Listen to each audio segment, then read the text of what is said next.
to Camp Conversations Parenting Edition. I am so excited to have you here. This is a podcast where we talk about ways to develop calm, confident leadership at home. You will see interviews with other professionals in the field and strategies coming directly from me. My name is Dayna Haig-Conway. I am your host. I am an educator that has worked in the K-12 school system.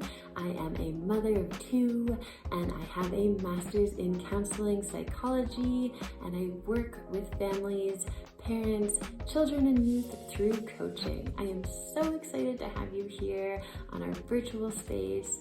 Please give us a follow or a like or a review. It means the world to us. Enjoy today's show. We're always telling kids it's so important to make mistakes so we can learn from them, and yet as adults we have a really tough time admitting to our mistakes and taking the time to reflect and learn from them. So today's episode, I want to share a mistake that I made with you early on in my career as a leader in education, specifically a behavior interventionist, so that I take a moment to learn from it, share with you how it helped me develop the camp approach, and so that you, as the listener, don't make the same mistake in your leadership role, whether you're a parent or an educator or a leader in any other capacity. So I'm currently working on the manuscript from my next book, and I've been having people proofread it, and I've been told that this story in particular is a great one to learn from. This story happened when I was a teacher working specifically with challenging kids experiencing challenging behaviors, or with the label of at risk. And so there was this one particular student that I remember from years ago, and they had a tough time at school. They really didn't enjoy being there, and they regularly displayed erratic behaviors, silly behaviors, and we had training sessions on how to best support them. And in those training sessions, we were taught to make statements like, that behavior was unexpected, or we have to follow the group plan. And we were taught to do this in sort of a sing-songy way, and because the student was in elementary school, and bring them back to the group plan. And this was all well and good, and we would focus on one behavior at a time. So if it was having trouble sitting on the carpet, then we would focus on them sitting on the carpet that week and say, okay, that was an unexpected behavior when you waved your hands at the carpet, or you stood up when everyone was sitting down. Let's follow the group plan and sit on the carpet. And I can honestly say that sometimes I still make the same mistake with my own kids in my own home, where when a different behavior happens, I say, okay, that's not what we're doing right now. Let's get back to the group plan. That was a interesting thing to do at this moment. And we make comments on the behavior. And yes, this is how we were trained in behavior modification. And so one day I was walking down the hall with this student, and all of a sudden they did this just huge flailing fall on the ground, and I almost tripped over them. And I was really frustrated, and I really hate to admit it, but as I've talked before about when we only see the challenges that a young person brings into our lives, they kind of become like the shark in the water. We kind of have a growing anxiousness around them, or worry around them, and it shows up in our body language around them. So the student, due to my interactions with them in the past, my body was a little jumpier when I was around them. I was always expecting something to go awry. So I probably said that behavior was unexpected over and over in a day. And so they did this flailing fall. I almost tripped over them. And if you are watching this video now, you can see it makes me a bit shaky talking about this, because I still feel a lot of shame and guilt around how I approach the student. And so I said to them in that sing-songy voice, that behavior was unexpected. It's time to get back and follow the group plan, hop back into line. And they didn't do it.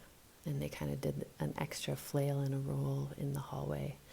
And I tried again, but this time probably through a little more gritted teeth. Your behavior right now is unexpected. It's not part of the group plan. It's time to get back in line. And they did it one more time. And I know just how I respond to not being listened to, that my body language completely changed. And I repeated it a third time. Your behavior is unexpected. Follow the group plan. Get back in line now. The student eventually got up, joined the line, and as I was about to walk away, another student sitting in the hall, much younger, probably about grade 1, said, "You are mean." And I looked at them. I said, "What are you talking about?" And the kid, teary-eyed, said, "You're so mean. You're bullying him." And I said, "I'm not bullying him." And the kid said, "Yeah, you are. His behavior is not unexpected. His behavior is expected. Every time I'm sad, that kid does something funny to cheer me up." I was like, "What? What are you talking about?" He said, "I'm so sad today. I have to sit in the hallway." And he saw that I was sad. And he did that funny thing to make me feel better. And you were mean to him. You didn't even ask him why he was doing it. You just treated him like he was bad. And he was being nice. So he's nice and you're mean. Boom. That was the biggest slap in the face. The kid that I was terrified of, that I was anxious around, that I was constantly pestering with reminders, was doing all these erratic, silly things to be kind. I didn't really believe it at the time. And so I walked away from the little guy in the hall and I started to observe. And I wrote it down in my journal that I was going to observe for a week. Something about the way that little one in the hall said that to me really made me want to take time to reflect and look. It took me like 3 days of observation to realize little hallway guy was right. Even on the carpet, when the so-called erratic behaviors happened, there was someone else on the carpet that somehow had some sort of anxiousness present with them, sadness present with them. There was always an emotional piece going on somewhere in the room before the behaviors. This kid that I thought was purposely doing things to upset me, to upset the other staff, to distract other students, was actually doing it all out of kindness. And yes, as you can see, this makes me really upset because it was the first time I realized that the behaviors really are just the tip of the iceberg. And by approaching the behaviors alone had completely disrupted any relationship or connection with this kid to the point where they didn't even feel safe telling us about the kind thing that they were doing. I decided I was going to completely change how I approach them from that moment on. And I instead began to approach them from why what they were doing made sense. So I would see the so-called erratic behavior that this kid was displaying to make someone else feel good, to meet their need for belonging. That is how they belonged, was by making others laugh. And so I would speak to that need. It makes sense that you did that because...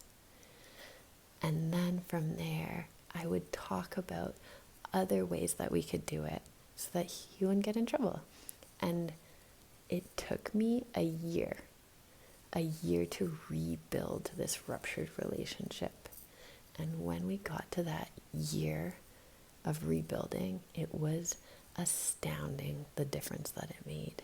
We were able to have collaborative conversations all the time about how he could meet that need for belonging, how he could help lift up the others in his life, where it was helpful and where it was a hindrance to do that, and what it could look like. This is where camp comes from. This makes me so happy, but still ashamed and embarrassed to say that it took me that long to learn, even though this was my specialty area.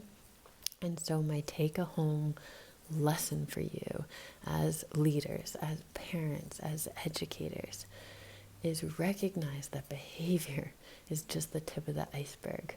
We need to understand what the motivation is for it. What is the need? What is the belonging need that that behavior is meeting, so that we can be on the kid's team against the challenge.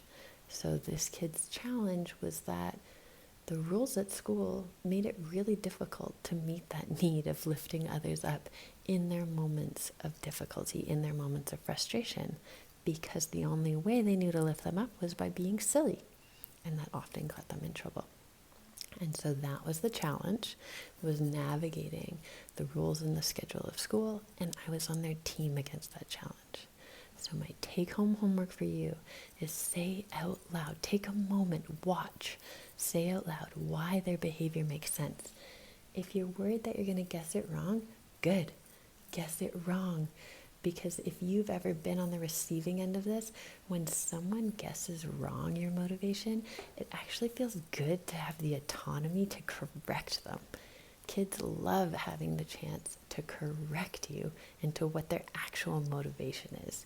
Just take that first guess, start with that fishing, and show them, hey, I realize you are not the problem. Don't make them feel the way I made this kid feel, that they were the problem that has to be changed.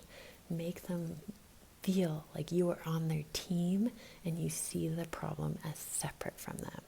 That's where we get teamwork. That is effective leadership.